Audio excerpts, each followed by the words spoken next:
Alright guys and girls, this is Jerningam here. I've got my new phone already here.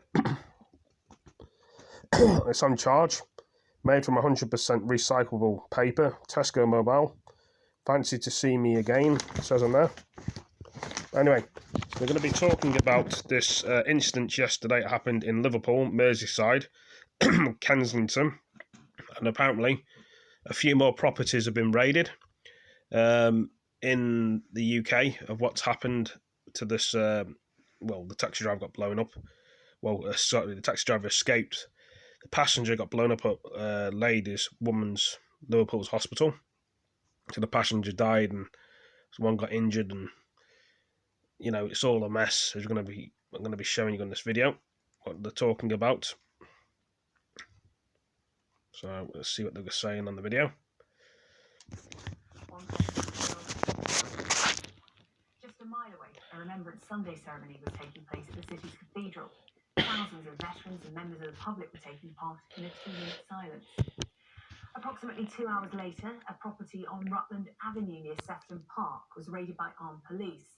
Several residents were evacuated, and a large cordon guarded by officers was put in place. At 2 in the afternoon, armed police raided another property. This was in the Kensington area of the city. 3 people were arrested there in a terraced house on Sutcliffe Street, which is about a mile away from the hospital. Sections of Sutcliffe Street and the adjacent Bowler Street were cordoned off.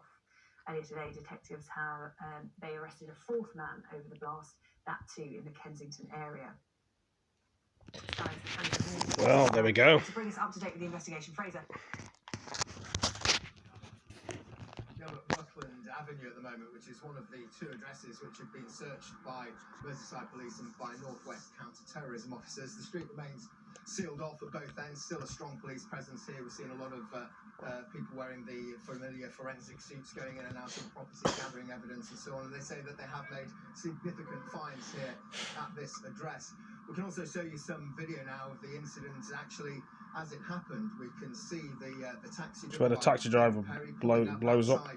The Liverpool Women's Hospital, and before it even stops, the explosion happens. We've chosen to fade out the actual moment of the explosion, but you can see very quickly afterwards the car begins to fill with smoke. We can see David Perry get out of the driver's door and make his escape. He runs away quickly on foot, and then we see that the smoke inside the vehicle turned pretty quickly into flames before the entire vehicle, including the rear seat passenger, was completely engulfed with flames. An incredibly lucky escape for David Perry, and today his wife has issued a statement via Facebook which says that he is doing okay, but is extremely sore. We're just trying to process what's happened. There are a lot of rumours flying about him being a hero and locking the passenger inside the car, she says. But the truth of the matter is, he is without doubt lucky to be alive. The explosion happened whilst he was in the car, and how he managed to escape is an utter miracle. And the family go on to say that they want their privacy to be respected at this time, and to allow David Perry to take in what happened to him yesterday. He's still clearly in some degree of shock, and counting his blessings that he was so lucky to get out of that vehicle once that device had exploded. We had a press conference earlier on today from the Chief Constable of Merseyside Police and the head of the Northwest Counter-Terror Unit. They gave a few more details as to what had happened yesterday. They confirmed that it's a terrorist incident. They confirmed that the explosive device was brought into the taxi and ignited, they say, by the passenger. And they say that they believe that they know the identity of that passenger, but they are not confirming that as yet. 4 people have been arrested, as you mentioned earlier, and these 2 properties are being searched. And it was here at the Rutland Avenue property where they say that significant items have been found. They say that they are still working to establish a motive for this. They say that the women's hospital was in fact the intended destination. There had been some rumour to say that the taxi was initially booked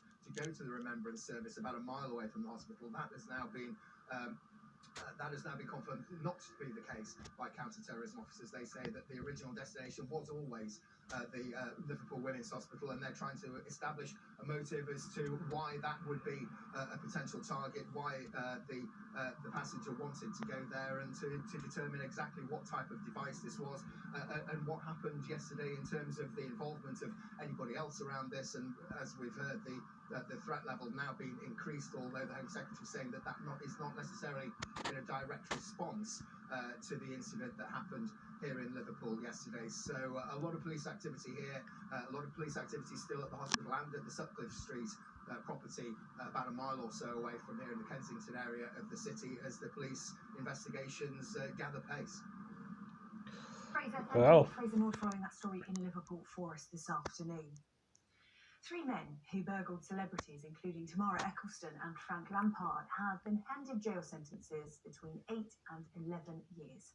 Police haven't recovered the proceeds of the raids, which included the theft of £25 million worth of cash and jewellery from Eccleston alone back in 2019.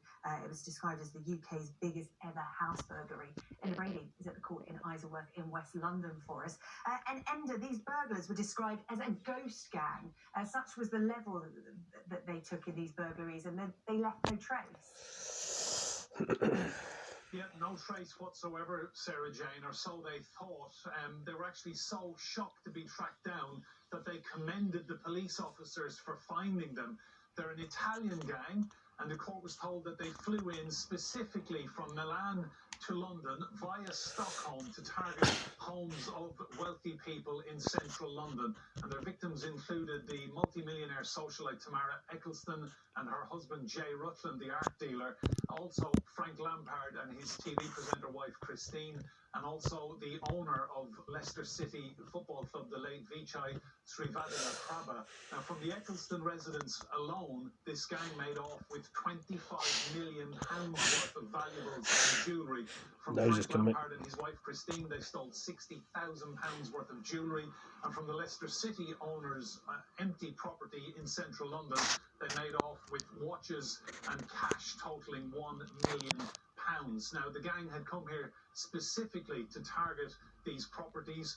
What they didn't count on, they didn't use they used burner mobile phones, they used anti-surveillance techniques. They left no trace whatsoever, or so they thought.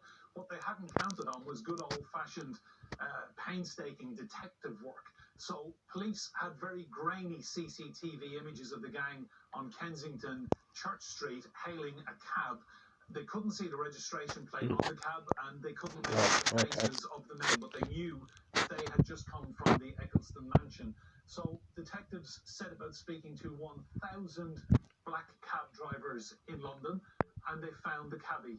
And he told them that he had dropped this gang off near a Park Lane hotel, where they'd subsequently got into another cab, and that had taken them to an apartment in Orpington in Kent.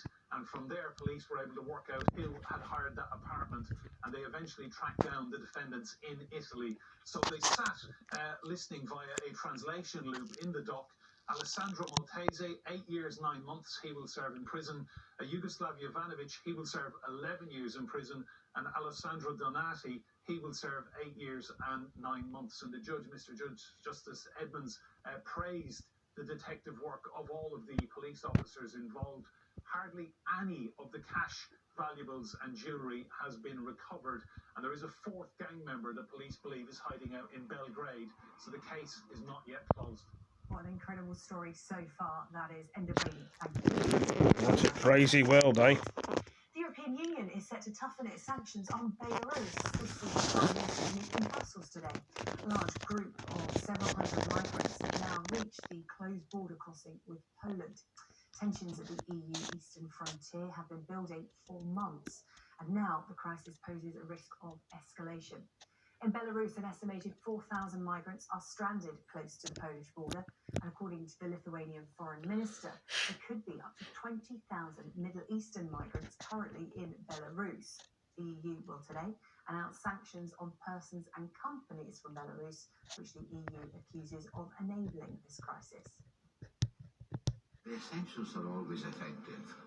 Because they affect people. They affect their wealth and their capacity of movements. And today we are going to approve a new package of sanctions against Belarusian people responsible for what's happening in the country.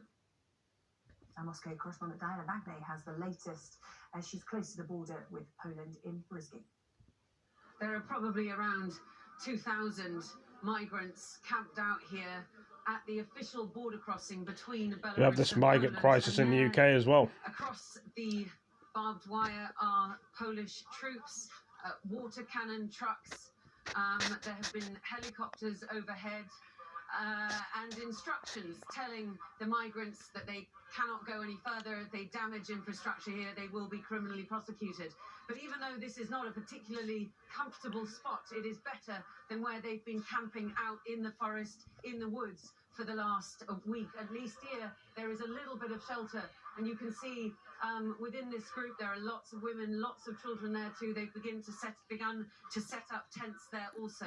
They've had very little in the way of provisions this past week, and the reason they are here is because in their thousands over the last 6 or 7 months, they've been handed out tourist visas to come to Belarus, essentially with the promise that it's a short Most of them are probably coming to the UK. into the EU. And for some of These them, migrants, I it's think. worked, but for Or some may many, stay in many Poland. more, it 1 or hasn't. 2, I They've think, may stay in essentially been Poland, but stuck in a no-man's land most of them will probably between go to other countries either the through France and England. and the Belarusian border guard, or in this instance, the Poles and the Belarusians. And the Poles are making it very clear that they go no further, and that is reinforced with military presence.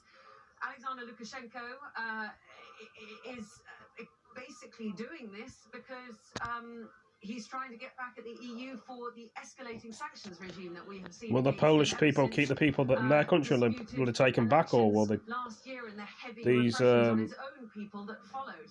And migrants this is try and find other ways? a pretty effective weapon, essentially. I understand why they're doing it. They're trying to get away from the war and have a good life. The consequence, most likely, But not everybody understands that hear later in on the this world. afternoon, because the EU are deliberating whether to further increase sanctions against him, against his regime, against airlines involved with transporting migrants here, and against travel companies who are also involved. And obviously, it is these people stuck in the middle who are the innocent victims of all of this, who want to go back into the EU. And despite the fact that there are going to be repatriation planes laid on this week, most people I've spoken to say they absolutely don't want to get on them. This is the Sarah Jane Lee Show, coming up after the break. A boost to the vaccine programme. Third jabs now for all over the age of 40. We'll have the details next. Tell you what, it'll be a long time though. Go for them third jabs of people, from people younger and older. But anyway, that's a short video. Hope you all enjoyed it. Give it a like, give it a comment, share it with your friends. See you next one, guys, girls, ladies and gentlemen. Hopefully the world will get better, will it get worse? I can understand why these migrants are trying to get over here, and they probably get annoyed being called that. They're like anybody else, like human beings who want to get away from war and have a happy life. Anyway, I better go. Thank you, Jeremy. Peace.